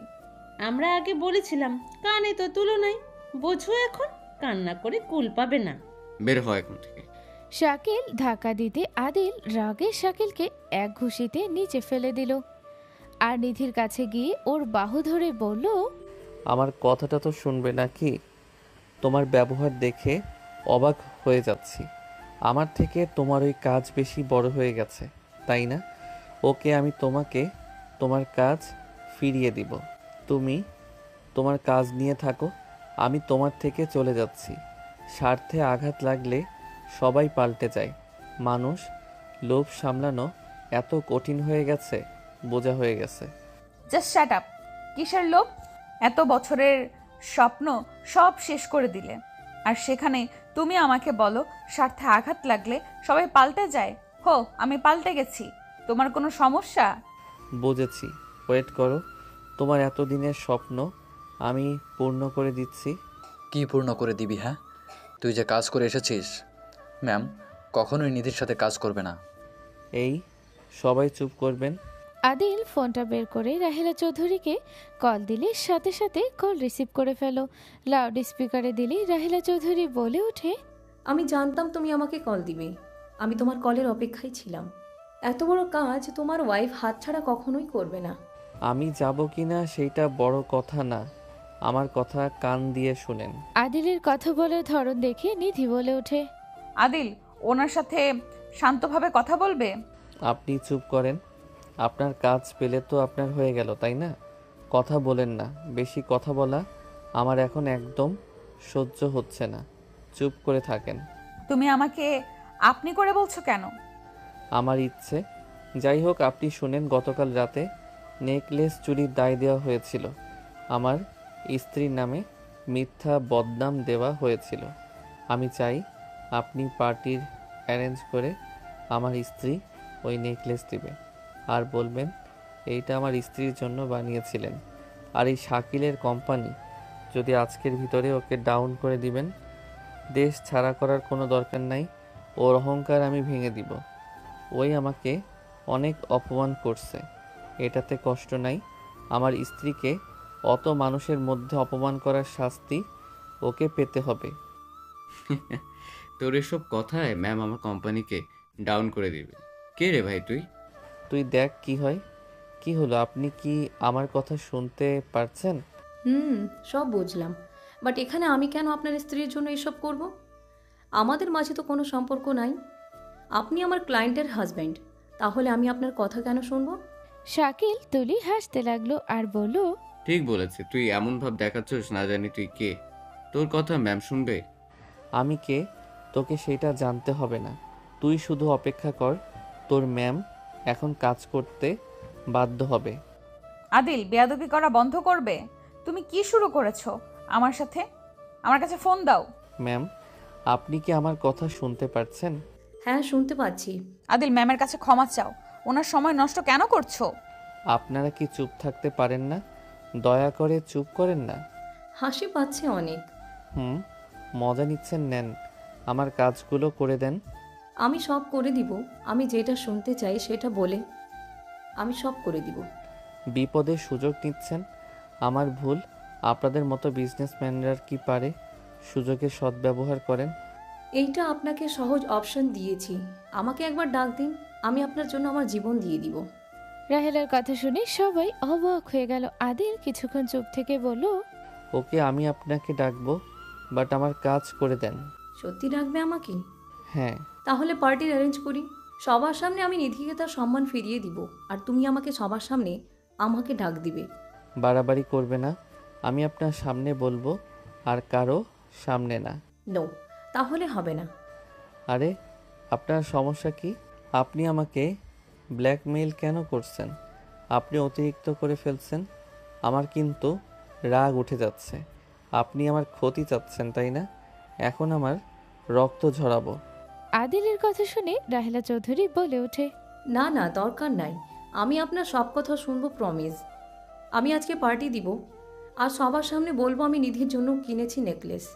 আমি নিধিকে দিব, আর নিধির কাজ ফিরিয়ে দিব। আর শাকিল সাহেবকে আমি সবার সামনে অপমান করব, তারপর ওকে ধ্বংস করব। আপনি চিন্তা করবেন না, তাও নিজের ক্ষতি করেন না। এই এই আদিল, এই আদিল, এটা কি করলে? ভালো থাকবেন। আর নিধি আমার স্ত্রী, কাউকে কিছু বলার দরকার নেই। আর ধন্যবাদ। আদিল কথাগুলো বলে কল কাটতেই শাকিল কেঁপে উঠল। শাকিল আদিলের পা ধরে বলে, ছোট ভাই, আমার এমন সর্বনাশ করো না। ছোট ভাই, দয়া করে ম্যামকে বলো এমন কিছু না করতে। আদিল লাথি দিয়ে সরিয়ে দিয়ে বলল, আর কোনো কথা চলবে না।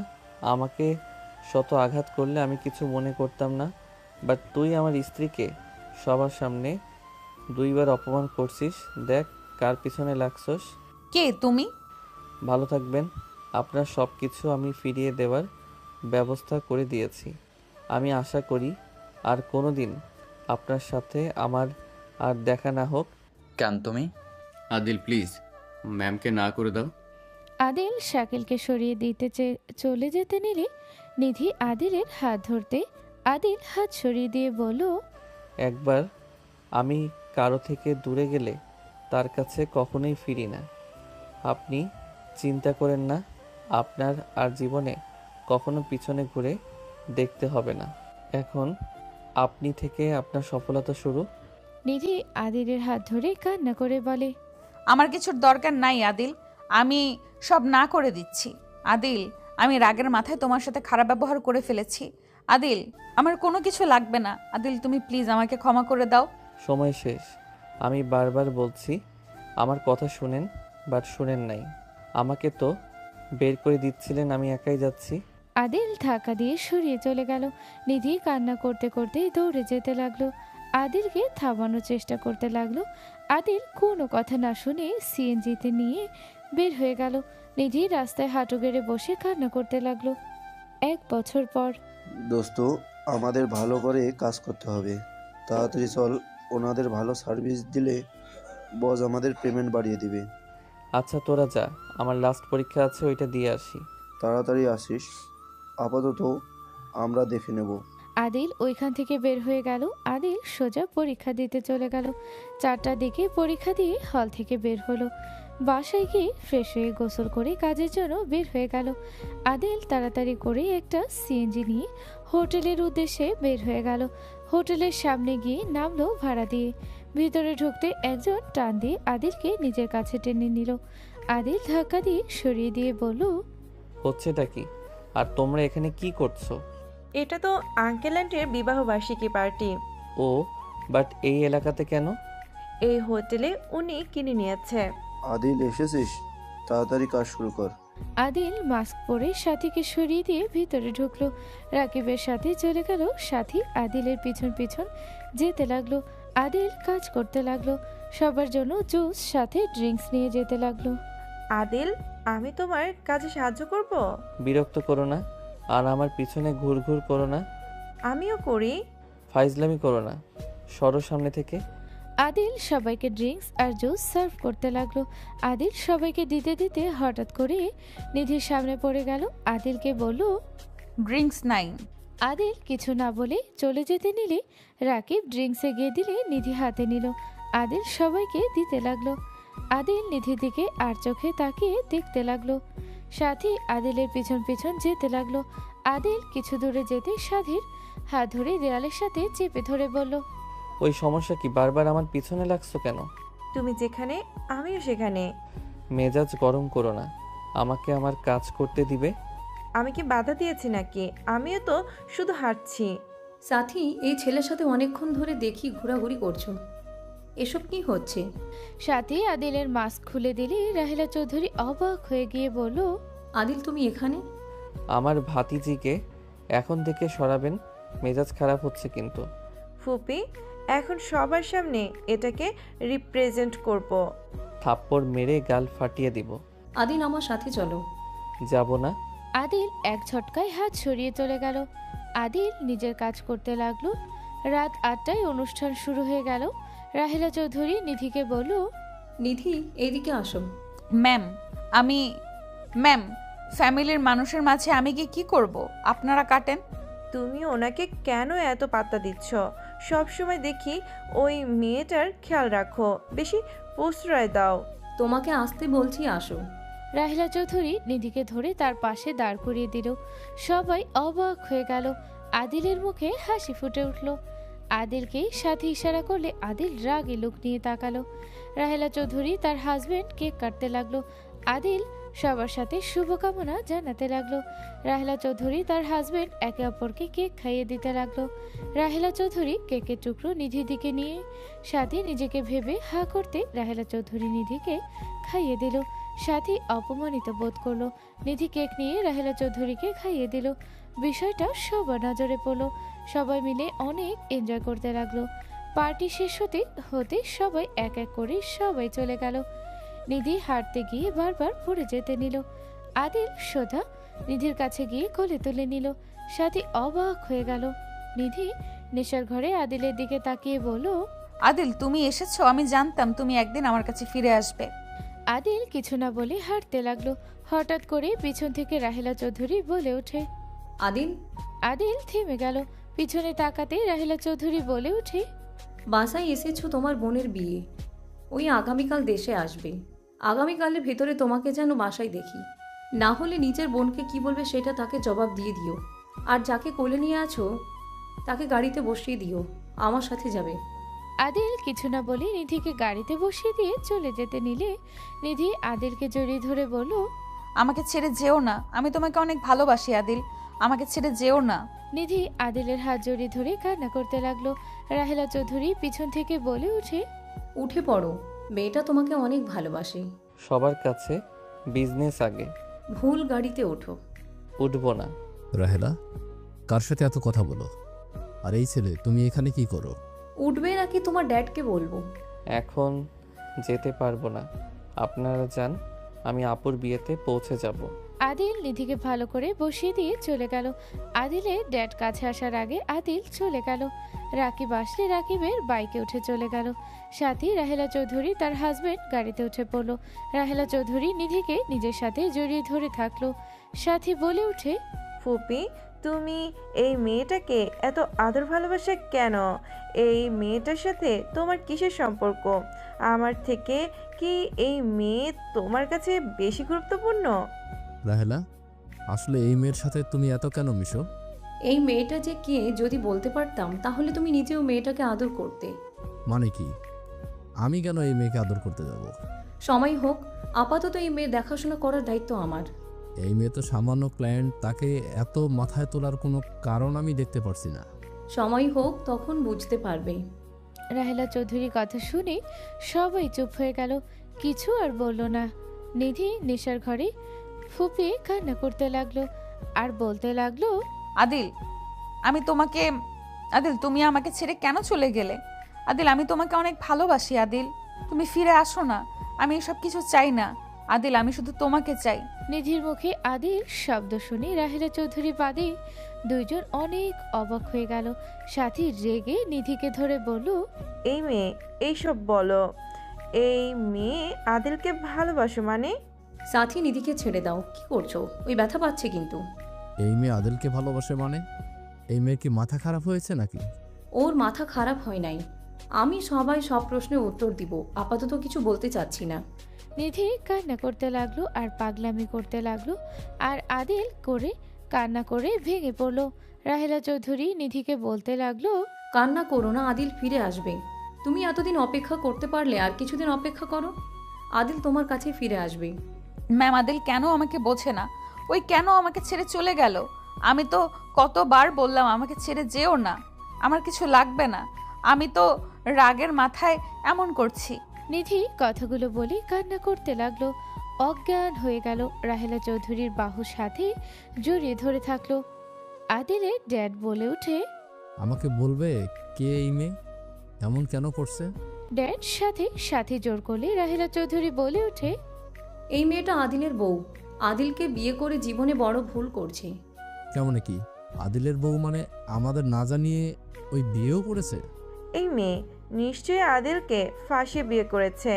ওই জানতো আদিল আপনাদের ছেলে, লোভী মেয়ে, ওকে ছাড়ুন। কত বড় সাহস, আমাদের আদিলকে ব্ল্যাকমেল করে বিয়ে করেছে। এই মেয়ের এত সাহস, আদিলকে বিয়ে করছে ফাঁসিয়ে, আর তুমি তাকে এত আদর করছো? Just shut up. দুইজন চুপ করবে? যা জানো না তা নিয়ে কথা বলবে না একদম। এই মেয়েকে তোমার ছেলে ঠকিয়েছে। আমি ওদের বিয়ের সব কিছু জানি, ওর মুখ থেকে আমি সব শুনেছি। নিধি এখনো জানে না আদিল আমাদের সন্তান। তাহলে এই মেয়েটা আদিলের বউ কিভাবে হয়? আদিল তো সব থেকে নিম্ন কাজগুলো করে। ওই বিজনেসম্যান হয়ে কখনোই একটা গরিব ছেলেকে বিয়ে করবে না। ওই সব আগে থেকে জানতো, না হলে আদিলের বউ কিভাবে হলো? আমি বলছি না ওই কিছু জানে না। আমার পুরো কথা না শুনে দুইজন দয়া করে চুপ করবে? ওকে বলেন, উনি কি কাহিনী শুনে কেন বা এই মেয়ে বিয়ে করেছে শুনি। আদিল ওদের কোম্পানির সামান্য কর্মচারী। শাকিল নাম তো শুনছো, যাকে আদিলের জন্য কোম্পানিটা ডাউন করে দিয়েছিলাম। সেই ছেলেটার সাথে রিলেশন ছিল। পরে দুইজন বিয়ে ঠিক হয়, বাট ওই ছেলেটাও সৎ বোন তুলির সাথে প্ল্যান করে নিধির সাথে প্রেমের অভিনয় করে। নিধি থেকে যত প্ল্যান আছে সব জেনে নিজে কোম্পানিটা দাঁড় করিয়েছিল। পরে ওর কোম্পানি উপরের দিকে উঠলে বিয়ের দিন ওই আসল রূপ দেখায়। নিধি কষ্টে ভেঙে পড়ে। আদিলকে দেখে সোজা বলে দেয় আমাকে বিয়ে করবে। রাহেলা চৌধুরী সবকিছু খুলে বলতে লাগলো। সব কথা শুনে আদিলের ড্যাড বলে ওঠে, তাই বলো, আমাকে একবার জানালো না? আমার সাথে সেদিন রাতে তো দেখা করতে গেছিল, অথচ আমাকে একবারও জানালো না। তোমার ছেলে কারো কথা শুনে কি? তুমি জানো সেদিন নিধিকে একা রেখে চলে এসেছে। 1 বছর পর এখানে তোমার ছেলেকে দেখতে পেলাম।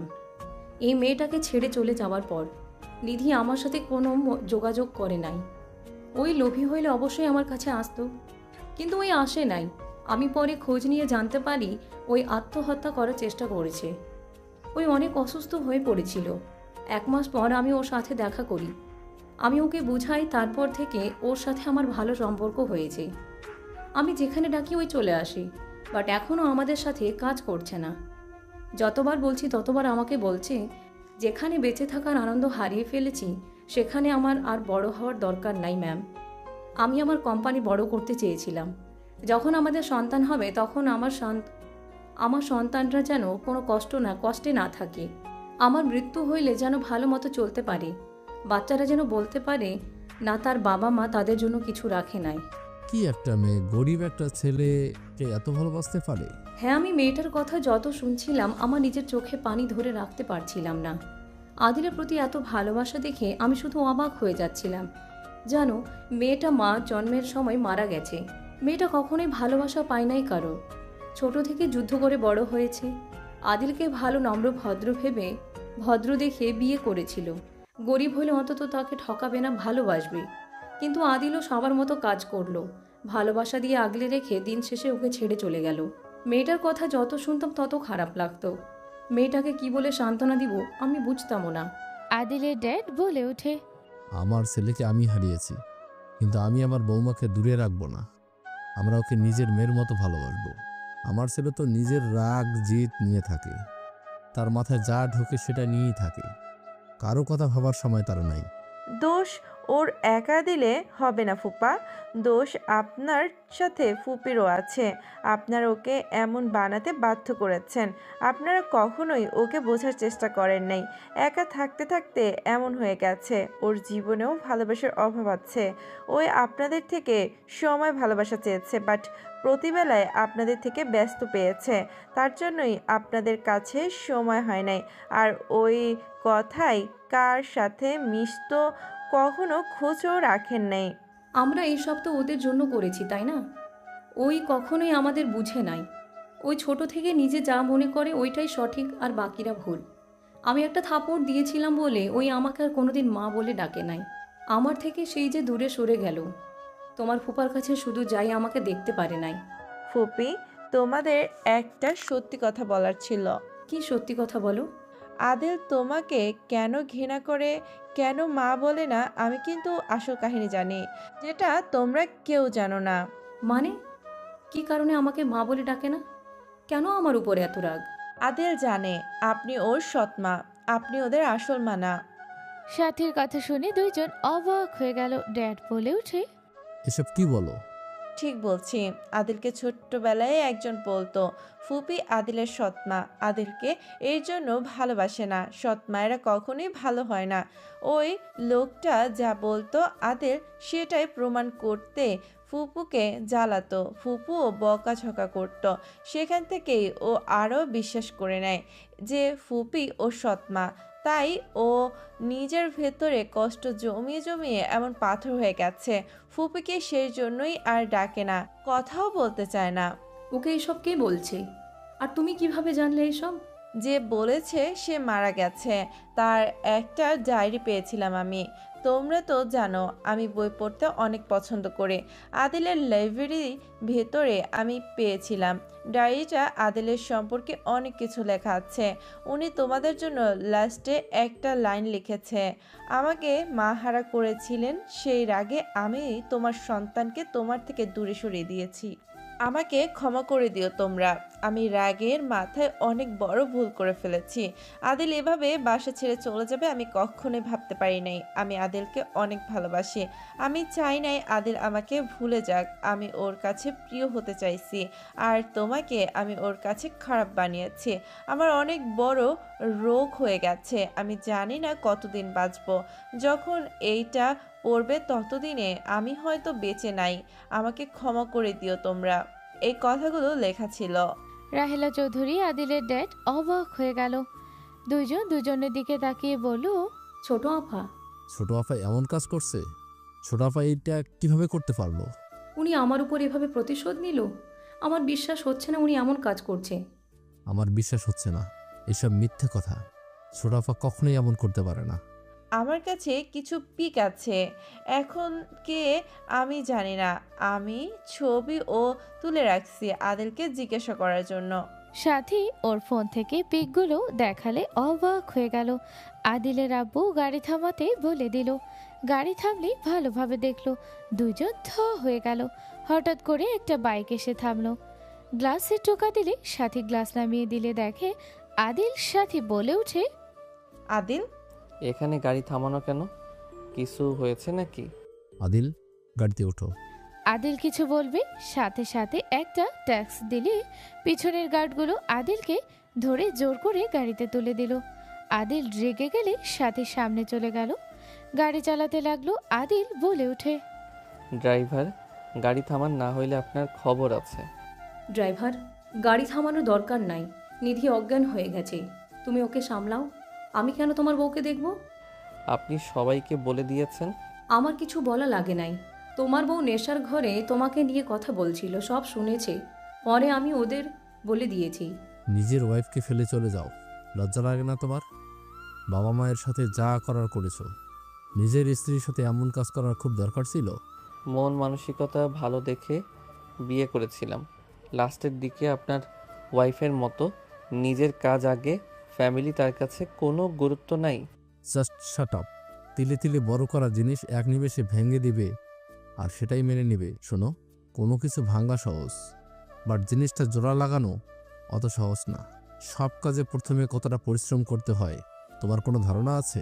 তুমি তো সব কিছু ভাঙতে জানো, গড়তে তো জানো না। গড়তে শিখলে বুঝতে কতটা কষ্ট করতে হয়। কি বলতে চান? যেটা শুনেছো ওইটাই বলতে চাইছি। আগে কোনো কিছু করার চেষ্টা করো, তারপর ওই জিনিসটা ভেঙে দিবে, দেখো কেমন লাগে। মেয়েটা তোমাকে ভালোবাসে বলে এখনো তোমার কথা বলছে। ঠিক কথা বলছে। ভাবি ভালো দেখে তোমার জন্য সব কিছু ছেড়ে দিয়েছে। আমি হইলে তোমাকে ছেড়ে দিতাম। যে মানুষ আমাকে বুঝবে না তাকে নিয়ে ভাবার কোনো প্রশ্নই আসে না। এই জন্য তুমি আমার স্ত্রী না, ওই আমার স্ত্রী। মানুষের মন ভাঙা বন্ধ করো, মানুষকে ভালোবাসতে শিখো। নিজের মনের কথা সবসময় সঠিক হবে এটা ভাবা বন্ধ করো। এখনও সময় আছে, বউকে সময় দাও। আমাদের তো কখনো কাছে আসতে দিলে না। নিজের স্ত্রীকে অন্তত বুঝো, তাকে সময় দাও, ভালোবাসো। হারিয়ে গেলে কিন্তু পস্তাতে হবে। তিনজন আদিলকে বোঝাতে লাগলো। আদিল কিছু বলল না, সবার কথা শুনতে লাগলো। ফোন বেজে উঠলে আদিল কল রিসিভ করে বলল, আমাকে চিন্তা করিস না, ওনারা আমার কোনো ক্ষতি করবে না। ওনারা আমার ফ্যামিলি, কাউকে বলার দরকার নাই। কি বলছিস এইসব? ঠিক বলছি। তোর শালা মজা নিস না। ও তো বড় কোটিপতি, তোর ফ্যামিলি কিভাবে হয়? তোকে বিশ্বাস করা লাগবে না, তুই থাক, বাসায় যা, আমাকে নিয়ে চিন্তা করিস না। আদিল কল কেটে দিল। আদিল নিধিকে নিজের কাছে টেনে নিল। 4 ঘন্টা পর বাসায় চলে গেল। আদিল নিধিকে কোলে তুলে নিয়ে ভেতরে চলে গেল। নিধিকে খাটে শুয়ে দিয়ে আদিল ওয়াশরুমে চলে গেল। নিধির ঘুম ভাঙলেই নিজেকে একটা রুমে আবিষ্কার করলো। নিধি লাফ দিয়ে উঠে পড়লো। আদিল ওয়াশরুম থেকে বের হলে নিধি দৌড়ে আদিলকে জড়িয়ে ধরে কান্না করতে করতে বলল, আদিল আমাকে ক্ষমা করে দাও, আমার কিচ্ছু লাগবে না। আদিল প্লিজ আমাকে ছেড়ে চলে যেও না, আমি তোমাকে অনেক ভালোবাসি, আমি তোমাকে ছাড়া আর থাকতে পারবো না। আদিল তুমি আমাকে হয় মেরে ফেলো, না হয় আমাকে ক্ষমা করে দাও। নিধি কান্না করতে করতে আদিলের পা ধরতে যাবে। আদিল নিধিকে ধরে কোলে তুলে নিয়ে খাটে শুয়ে দিয়ে বলল, আমি তোমার উপরে রেগে নাই, ঘুমাও, সকালে কথা হবে। আমি ঘুমালে তুমি চলে যাবে, প্লিজ তুমি আমাকে ছেড়ে যেও না। আদিল আমি তোমাকে অনেক ভালোবাসি, প্লিজ আমাকে ছেড়ে আর যেও না। নিধি কান্না করতে লাগলো। আদিল নিধির পাশে বসে গালে হাত দিয়ে চোখের পানি মুছতে লাগলো। নিধির কপালে চুমু দিয়ে বলল, ঘুমাও। না আমি ঘুমাবো না, আমি তোমাকে কোথাও যেতে দেবো না। আদিল প্লিজ তুমি আমার সাথে থাকো। আদিল নিধিকে শুয়ে দিয়ে নিজে নিধির পাশে শুয়ে নিধির পেটের উপরে হাত দিয়ে জড়িয়ে ধরে বলল, আমি তোমার পাশে আছি, আমি কোথাও যাব না, আমি এখানে আছি, ভয় পেও না। তুমি ঘুমাও, আমি তোমাকে সারা রাত দেখবো, আমি ঘুমালে তুমি চলে যাবে। আদিল নিধিকে টান দিয়ে বুকের সাথে জড়িয়ে নিয়ে বলল, আমি প্রমিস করছি তো, তোমাকে ছেড়ে আমি যাব না। তুমি নিজের প্রমিস রাখতে পারো না। তোমাকে বলছি তো যাব না, ঘুমাও বলছি। না।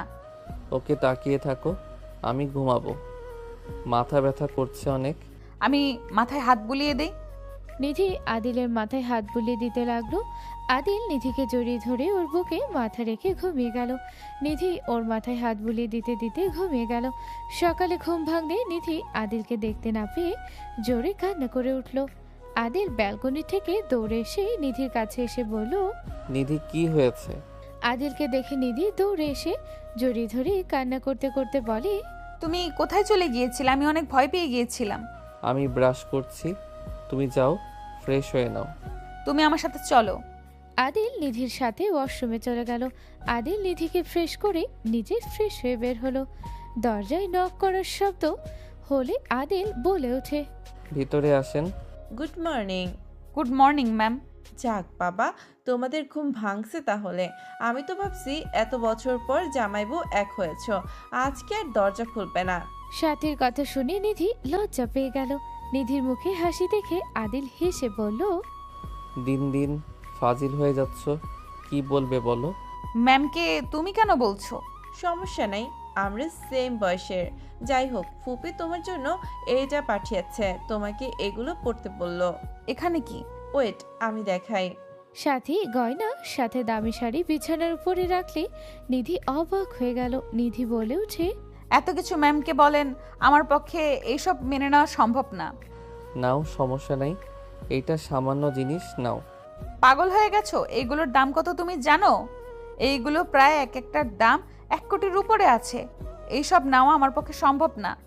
আমার বউয়ের থেকে এইসব দাম বেশি না, নাও। এই তুমি যাও, আমি আমার বউকে রেডি করে আসছি। আবার যেন রোমান্স শুরু করো না। যাও তো। সাথী চলে গেলে আদিল দরজা লাগিয়ে নিধির ড্রেস খুলতে যাবে। নিধি লজ্জায় লাল হয়ে গেল। আদিল বলে ওঠে, আচ্ছা তুমি একা পড়ো, তুমি দেখি অনেক লজ্জা পাচ্ছ। ওইটাতে সমস্যা নাই, বাট আদিল আমাদের এইসব পড়া ঠিক হবে না। তোমাকে ঠিক এইটা ভাবা লাগবে না, উনি খুশি হয়ে দিয়েছে, এটা নেওয়া উচিত, পড়ো। তুমি পরিয়ে দাও তাহলে। আদিল নিধির ড্রেস পুরো খুলে ফেলে। আদিল নিজের কন্ট্রোল হারিয়ে ফেলতে লাগলো।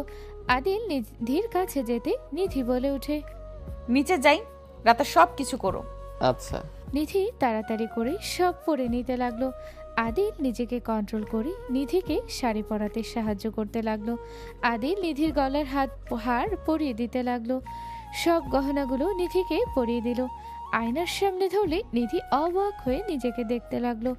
আদিল পিছন থেকে জড়িয়ে ধরে বলল, তোমাকে দেখে আমি নিজেকে কন্ট্রোল করতে পারছি না। তুমি এত সুন্দর কেন? তোমাকে একদম ডানা কাটা পরীর মতো লাগছে। যাও দুষ্টু, পাম দিও না। তোমার কাছে আমার কথা পাম মনে হচ্ছে? জানি না। আচ্ছা চলো নিচে যাই। আদিল নিধিকে নিয়ে নিচে যেতে লাগলো। আদিল নিধিকে নিয়ে সিঁড়ি বেয়ে নিচে নামতে আদিল দৌড়ে গিয়ে আতিয়াকে জড়িয়ে ধরে বলল, আপু কেমন আছো? আলহামদুলিল্লাহ। ভাই আমার, তুই কেমন আছিস? আর এই মেয়েটা তোর সাথে কি করে? আদিল কথাটা শুনে চমকে উঠল। আদিলের অনেক আত্মীয়রা বলতে লাগলো, আদিল বাবা, এই মেয়েটাকে তুমি তার সাথে কি করো? রাহেলা, এই মেয়েটাকে? আপনারা আদিলকে কিভাবে চেনেন? আর আদিল ওনাদের সাথে তুমি এত ফ্রি কিভাবে? ওই আমার আদরের ছোট ভাই, আমাদের সাথে ফ্রি হবে না তো কার সাথে হবে? নিধি কথাটা শুনে অবাক হয়ে গেল। নিধি বলে ওঠে, এসব কি বলছেন? এটা কিভাবে হতে পারে? আপনারা তো দুই ভাই বোন, আদিল কিভাবে আপনার ভাই হতে পারে? এই মেয়েটার মাথায় সমস্যা আছে নাকি? আমরা দুই ভাই এক বোন। আদিল এসব কি বলছে ওনারা? নিধির কথা শুনে কিছু বলবে তখনই নিধি দেখে ওর আব্বু আম্মু শাকিল তুলি এসেছে। আদিল বলে ওঠে, আসসালামু আলাইকুম। ওয়ালাইকুম সালাম। তুমি এখানে কি করো? 1 বছর কোথায় ছিলে? তোমার তো কোনো খোঁজ খবর ছিল না। ছিলাম কোনো এক জায়গায়। রাহেলা চৌধুরী নিধির আব্বু আম্মু সবাইকে দেখে বলে ওঠে, আপনারা চলে এসেছেন, ভালো করছেন, বসেন আপনারা। নিধি, তোমার আব্বু আম্মু সবাইকে নিয়ে বসো। আতিয়া, তুই রেগে আছিস নাকি? এখানে কি হয়েছে? তোর ড্যাড আসুক, তারপর সব ক্লিয়ার করছি। রাহেলা চৌধুরী আদিলের ড্যাডকে ডাকতে পাঠালো। নিধির বাবা মাকে তুলে শাকিলকে নাস্তা দিতে ইশারা করলে কাজের লোকেরা অনেক কিছু দিয়ে গেল। রাহেলা চৌধুরী বসলো, ড্যাড এসেছে বসলো। নিধির আব্বু আম্মু শাকিল তুলে উঠে যেতে নিলে আদিলের ড্যাড বলে, বসেন বসেন, আমাকে দেখে ভয় পেতে হবে না। সমস্যা নেই স্যার। স্যার, আমরা কি আর কোনো অন্যায় করেছি, নাকি আমার মেয়ে কিছু করেছে? প্লিজ স্যার, আমাদের ক্ষমা করে দিন। আরে ক্ষমা চাইবেন না, নিধির মতো এত মিষ্টি একটা মেয়ে কি করবে বলেন? আপনাদের ডাকছি বিয়ের প্রস্তাব নিয়ে। কার বিয়ে? আমার 2 মেয়ের তো বিয়ে হয়ে গেছে। আই নো, নতুন করে বিয়ের প্রস্তাব দিতে যাচ্ছি। কার? নিধি মামনিকে আমার ছেলের বউ করে নিয়ে আসবো, বড় করে অনুষ্ঠান করে। সরি স্যার, আমার হাজবেন্ড আছে। আদিল এইদিকে আসো। তোমার হাজবেন্ড আছে, বাট আবারও বিয়ে দিব। আদিল, আতিয়া, বসো এভাবে দাঁড়িয়ে না থেকে। এসব কি হয়েছে? ওই মেয়েটা আদিলকে হাজবেন্ড কেন বলছে? আপনাদের কিভাবে যে কথাটা বলবো নিধি, আমি জানি না তুমি কিভাবে নিবে। নিধি, আদিল আমাদের 2 জনের সন্তান। আমাদের সবথেকে ছোট সন্তান অয়ন চৌধুরী আদিল। নিধি দাঁড়িয়ে গেল। আদিলের দিকে তাকাতে আদিল মাথা নিচু করে ফেলল। আদিল এসব কি বলে উনি? ঠিক বলছে নিধি, আমি এই বাড়ির ছেলে। তাহলে গরিব সাজে আমাকে ধোকা কেন দিলে? আমি ধোকা দিতে চাই নাই। আমি তোমাকে খুলে বলি, আদিল ছোটবেলা থেকে একটা ভুল ধারণা নিয়ে আছে আমাকে নিয়ে। ওর ছোট ফুপি ওকে ছোট থেকে বোঝাতো আমি ওর সৎ মা, আমি অনেক খারাপ। আদিলে মনের ভিতরে বিষ ঢেলে দেওয়ার কারণে আদিলের সাথে আমাদের সম্পর্ক নষ্ট হয়ে যায়। আদিল আমাকে সহ্য করতে পারে না, ওই গরিবদের সাথে থাকতে পছন্দ করে। ওই শুধু ওর ড্যাডের সাথে দেখা করত। যেদিন ওর বড় বোন ভাই আসতো, আমার সাথে ওই কখনোই কথা বলতো না। 10 বছর সেদিন আমার সাথে তোমাকে নিয়ে কথা বলে। রাহেলা চৌধুরী সব বুঝিয়ে বলে সবাই অবাক হয়ে গেল। আতিয়াকে বিয়ের সব কিছু বলে আতিয়া আর কিছু বলল না। আদিলের বাবা মা বিয়ের প্রস্তাব দিয়ে দিল। নিধির আব্বু আম্মু খুশি হয়ে গেল।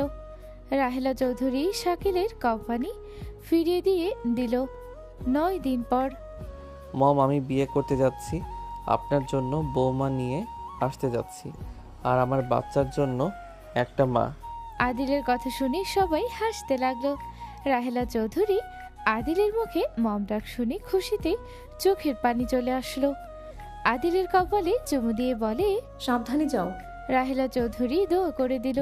আদিল সবার সাথে বের হয়ে গেল।